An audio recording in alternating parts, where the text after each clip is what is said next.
It started when one of the men screamed. Reed turned to see what had happened, hand going to the handle on her back. The man had fallen to the ground of the kibayat, clutching his foot. Reed shoved the other three soldiers out of the way and knelt next to the man. He had 2 ichi scars on his right eyebrow. Reed hadn't noticed that on the way from the palace. He clutched at his foot, which was pouring blood. He rocked back and forth, face scrunched in pain. Part of his boot was missing. It was hard to see in the kibayat, one of the homes of the dead, but it appeared as if something small had bit a chunk out of it. Reed pulled out a long bandage from her side pouch. She wrapped the foot and tied it tight. "Can you walk?" she asked him. His face no longer scrunched in pain. He stared at his foot, breathing heavily, nostrils flaring. Her tutor, Onura, stepped up.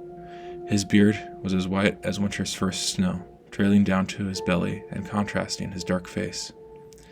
"It's a good thing you are here, princess," he said. "This place is certainly cursed." Reed nodded absently, then looked up at him. "You know not to call me that." Onura dipped his head and raised his hands in surrender. Reed rose to her feet, pushing up with one hand on a shelf where one of the long dead lay. She clasped her hands and bowed her head to it. "Apologies, old one." Another scream. This time it was a soldier with a pointed beard who fell. He clutched the back of his leg and continued to scream, the sound growing louder and louder. Reed rushed over to him and pulled his leg out from under him. Something white, the size of a rat, flew away from his leg as she did so. The leg gushed blood from where his calf muscle used to be. The bone shone through in the torchlight, brilliantly white against the bloody muscle. The bearded man continued to scream. Reed used the rest of her bandages to stop the blood. She turned to Onura. "That's it. We need to get out of here. We'll come back with more men, but we can't stay here." Reed handed the blade from her back to Onura and hoisted the bearded man onto her shoulders. He had stopped screaming and had taken to whispering instead. "The biting. Oh, the biting. Further and further. Oh, Vamri," he cried out.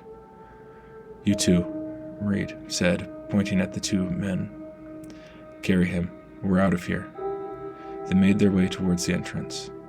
When Reed could see the light emanating from the kibayat's entrance, she heard a deep, scraping laugh emanating from the door.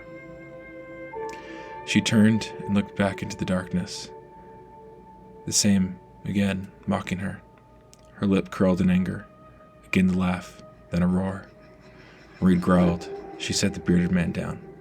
"You," she said, pointing to the men with blue earrings and patchy beard. "Take these men out of here. Utondo, with me."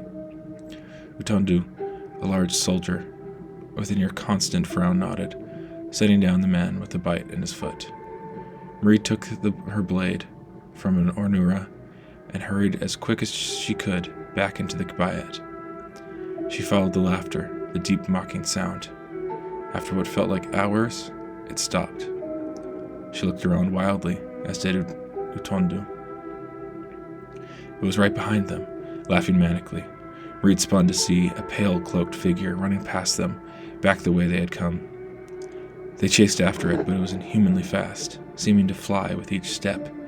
Reed felt the rage build up inside her, and she ran faster. They ran through twisting dark corridors that seemed pressing on them. The laughter had stopped, and Reed wasn't sure if they were going the right way. She stopped and looked down at the corridors in front of her. The scream started again. Reed ran. They could see the light of the entrance again. The screaming stopped. Reed grabbed her blade. She pulled on the handle, and it became a large 2-handed sword. She held it up as she advanced, sobbing. Reed turned the corner and saw the carnage. Blood spattered the walls. It dripped down from the ceiling and oozed under the bodies of the long dead in their rest. Shattered bones littered the ground. Bits of flesh stuck to the walls and the floor. Past the carnage knelt Onura. He clutched his robes and rocked back and forth, tears running rivers down the crags of his ancient face.